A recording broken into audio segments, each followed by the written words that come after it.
And here I thought it was going to be a better time to share it, but I'm still going to get choked up over it. And it hurts.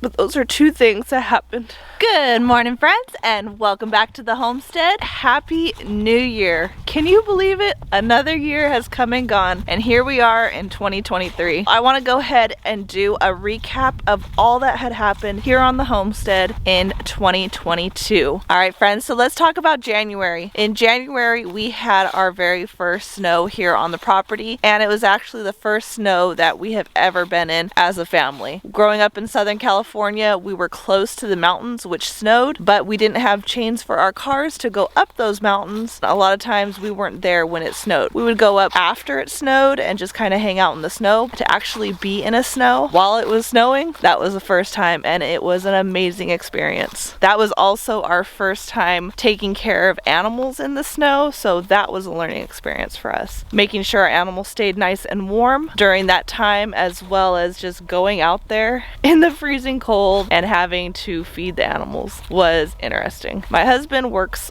away from the homestead, and he actually got stuck at work for 2 days because of the snow. It was just too much and the streets were closed. They thankfully were able to put him up in a hotel, but he was away from the homestead for 2 days during that time. In January, we also had a wolf come and stay with us. That was an amazing experience with her. She was awesome. She helped me around the homestead so much. I had so many projects going on, I just could not get to them all by myself. So she came along, she was with us for a couple weeks, and she helped me immensely get through a lot of the projects that I had for myself in January. February, it was still very cold here on the property. We did not do much in February. I did start my seeds inside, which were my tomato seeds and my pepper seeds. Because we have such a short growing period here in Eastern Kentucky, we have to start our seeds indoors early, and that way they are ready to go out into the garden when they have grown quite a bit in May. So I did get started on my seed starts in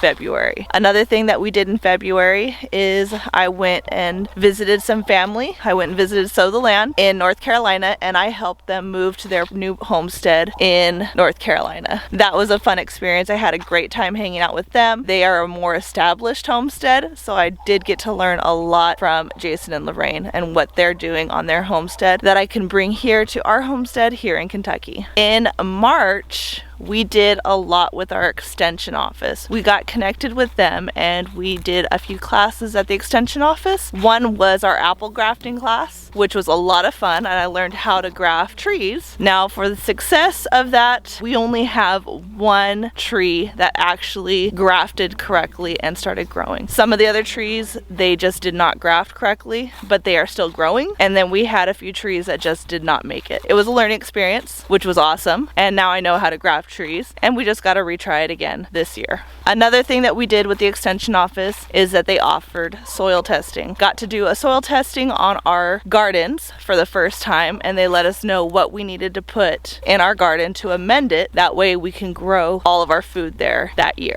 In March, we also got to plant our comfrey. When I was in North Carolina at Sow the Land, I got to meet Billy from Pasture Farms. Him and his son taught me so much about comfrey and how great it is for your homestead. So my husband and I, we were able to plant some of that comfrey that Billy sent us, and it took off. We have it planted in our orchard here. Every single one of them have started growing. Now that it's winter time, they have died back, but they will come back again in spring once it starts warming up again. I am excited to have this comfrey here on the homestead. April was such an exciting month for us here on the homestead. In April, we processed our own pigs here on the homestead. We had 2 male pigs that we went ahead and processed and put in our freezer for our family. That was a huge success for us. Coming to the homestead, I was scared to death to have pigs to also be able to process the pigs and get them into the freezer. But we did it. Now I have over a year's worth of pork in my freezer for my family, which was an absolute huge success for us here on the homestead. During that pig butchering, we got to meet some new friends that came and actually helped us out, which was so amazing. To have that help and to have that friendship, we were able to make some really good friends. From 60 Acres in a Dream, they came out, and then my husband's friends from work, they came out and helped us as well. Also in April, we got to meet LSR Adventures, Sherry, Robert, and Landon. They invited me over to their new homestead here in Kentucky because he is all about bees. Robert worked with bees when he lived in Washington, and he had just purchased a couple beehives, so he invited me and my husband over to learn about those bees and to get hands-on experience with the bees, because he knows that I want to get bees very soon. That was an awesome experience to have, and I can't thank them enough for opening up their home and letting us in to show us all that they are doing on their homestead. Now in May is when the homestead was really coming to life. Everything was coming back to life. There was green everywhere. Flowers were popping up everywhere. So I took the month of May to really go through and forage around our property and see exactly what we have that I could use here on the homestead. I found out about dandelions, and I made dandelion jelly for the first time. I had tons of purple dead nettle, so I went ahead and dried those out so I can turn them into tea. I just found so much here on the homestead during that time of May when everything was really coming to life. June is when I got to go to the farmer's market for the first time, and that was such a fun experience. It was a small farmer's market here in our town, but the people there are amazing.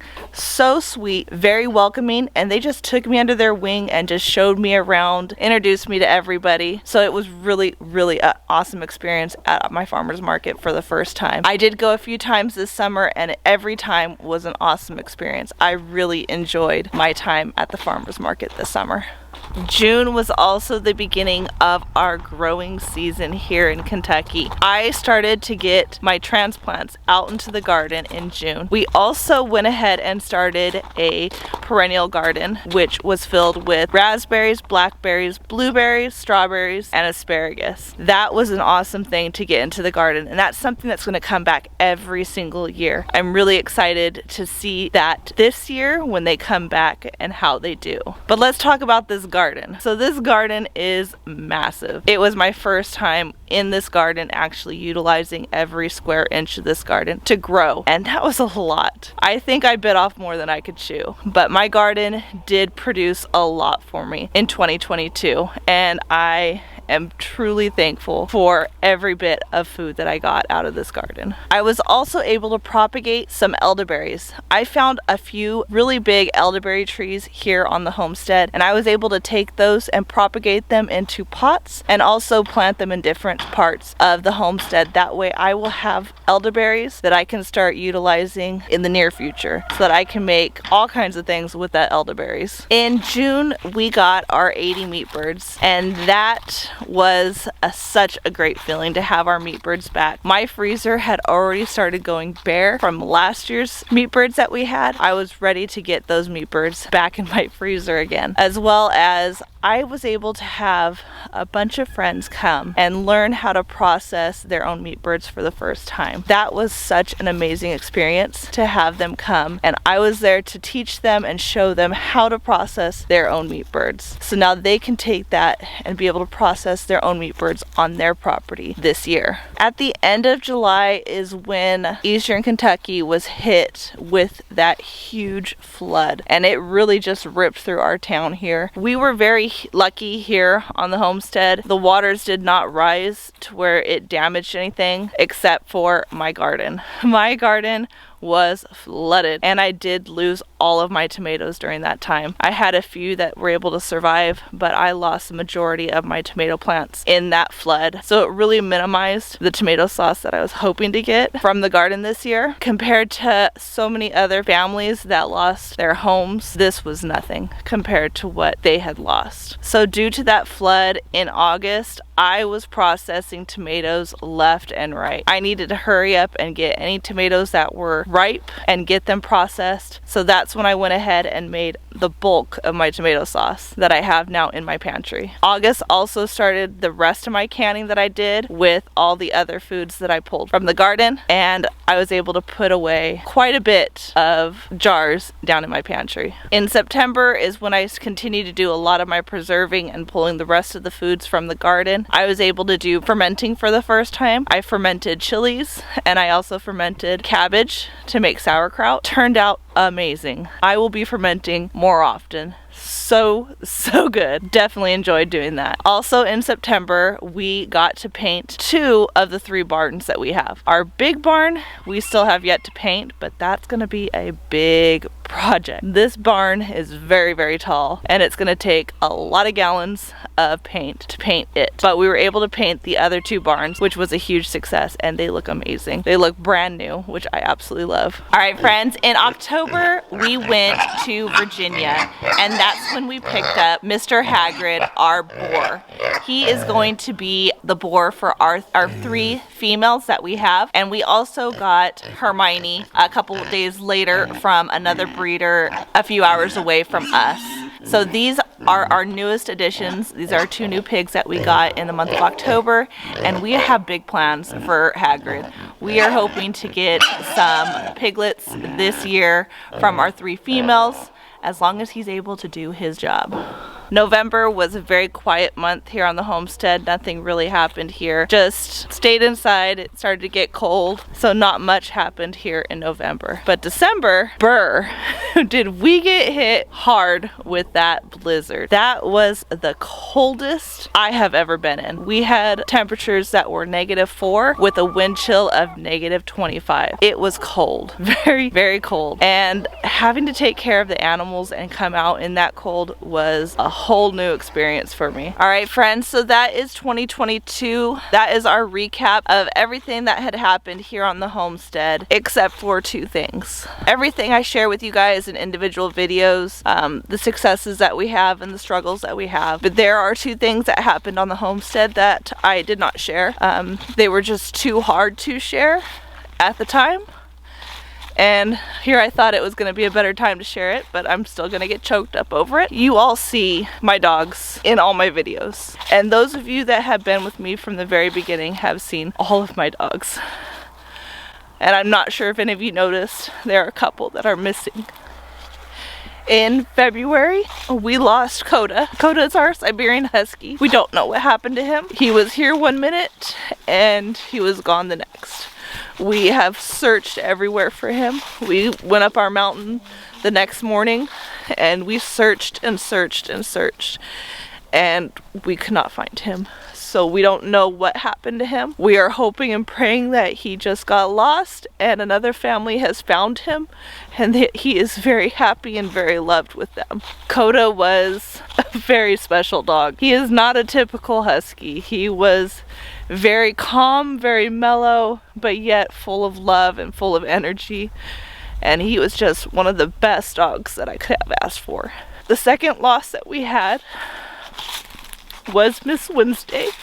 This loss hurts really bad. Wednesday was our little black chihuahua. She went everywhere with us. Everywhere.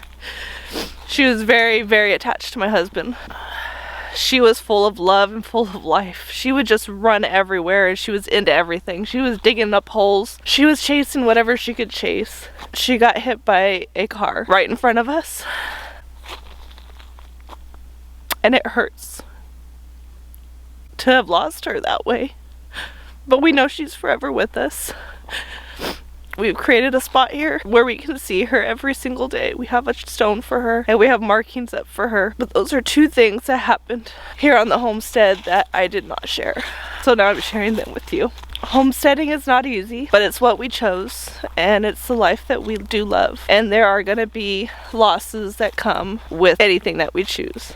I just want to thank you all so much for all your continued love and support that you've shown me and just coming along on our journey with us. I just can't believe this is going on our second year here on the homestead. All right, friends, thank you so much for stopping by the homestead with me, and thank you so much for coming along with me on our journey here on the homestead. I can't believe it's already 2023. We have made it through 21 and 22 together here on the homestead, and I am just looking forward to what this year has to bring for us. Until next time, friends, don't forget to like, subscribe, share with your friends and family. As always, I hope all is well, and have a blessed day.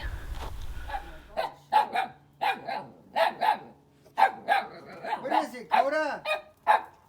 Coda, let me see, Coda. That's pretty deep, huh? That's deep, though. Wednesday, get him, Wednesday.